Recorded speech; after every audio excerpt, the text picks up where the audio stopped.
मरुधरा से कौन बनेगा मंत्री, अब इसका भी काउंटडाउन जारी। सियासी जानकारों का कहना है कि कल शाम तक ये तस्वीर भी साफ होगी। बीजेपी अपने जीते हुए मंत्रियों को रिपीट कर सकती है, जिनमें गजेंद्र सिंह शेखावत, अर्जुन मेघवाल, भूपेंद्र यादव का मंत्री बनना तय माना जा रहा है। वहीं कुछ जानकारों का कहना है कि दुष्यंत सिंह का भी प्रमोशन हो सकता है। लोकसभा स्पीकर ओम बिरला को लेकर भी चर्चाओं का दौर जारी। अगर ओम बिरला को मंत्रिमंडल में लिया जाता है तो एक पुराने मंत्री को संतोष करना पड़ेगा। वहीं कुछ सियासी जानकारों का तो यहां तक कहना है कि सीपी जोशी को केंद्र सरकार में मंत्री बनाया जा सकता है। ऐसा होने की स्थिति में प्रदेश संगठन को नया मुखिया भी मिलेगा। शशि मोहन शर्मा मेरे सहयोगी हमारे साथ फोन लाइन पर जुड़ गए हैं। शशि, सीपी जोशी का नाम भी आ रहा है, ये चेहरा भी नया शामिल किया जा सकता है मंत्रिमंडल में। उधर दुष्यंत सिंह को भी प्रमोट करने की बात आ रही है, क्या रह सकता है, क्या कुछ सियासी जानकार कह रहे हैं? शशि सुमित, देखिए दरअसल संभावनाओं पर बात हो रही है। हालांकि प्रधानमंत्री नरेंद्र मोदी थोड़ी देर पहले कह चुके हैं कि अगर कोई आपके पास फोन आ जाए, सूचना आ जाए, तो उसको 2-3 जगह से जरूर तस्दीक कीजिए और ये तय कर लीजिए कि हाँ सही जगह पे आपकी बातचीत तो हो रही है ना, यहीं से आपको पता लगेगा ना कि आपको मंत्रिपरिषद में नाम आ रहा है। और आप ये भी देखिए कि उन्होंने कहा कि ये नए समय का भारत है, नए समय की सरकार है। उन्होंने सबको कह दिया कि आपने बहुमत दिया, बहुमत जरूरी है, लेकिन सर्वमत बनाने की कोशिश भी वो करेंगे। जहां तक मंत्री परिषद में शामिल होने वाले नामों की बात है, तो राजस्थान से सबसे प्रबल संभावनाओं में नाम देखे जाएं तो गजेंद्र सिंह शेखावत, भूपेंद्र यादव, अर्जुन राम मेघवाल का नाम तो आता ही है, जो पहले मंत्री भी रहे हैं। लोकसभा के स्पीकर रहे ओम बिरला का नाम भी अगली कतार में है।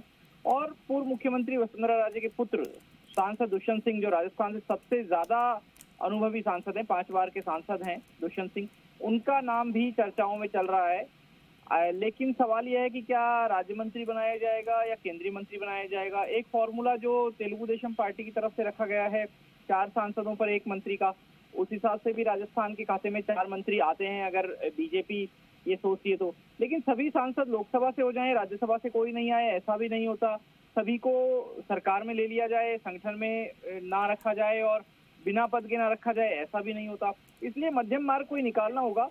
लेकिन संभावना ऐसी है कि जो पूर्व में मंत्री रहे हुए चेहरे हैं उनको सम्मान दिया जा सकता है, उनको जगह दी जा सकती है। साथ में दुष्यंत सिंह का नाम है, ओम बिरला का नाम भी है, लेकिन अभी इस पर एक्सरसाइज होनी है। एक बात और, प्रधानमंत्री की तरफ से तो खुले तौर पर नहीं कहा गया, लेकिन बीजेपी में इसको लेकर राय बनी। कल जो मैराथन बैठ के चली, जेपी नड्डा के घर पर बैठक हुई, अमित शाह, बीएल संतोष मौजूद रहे उस बैठक में।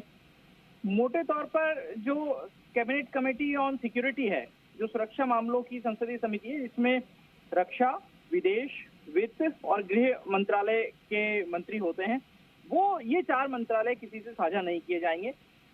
दूसरे दलों के लिए ये मैसेज है। लेकिन अगर ये 4 मंत्रालय बीजेपी में से ही किसी को दिए जाने हैं तो क्या उनमें से राजस्थान से कोई है?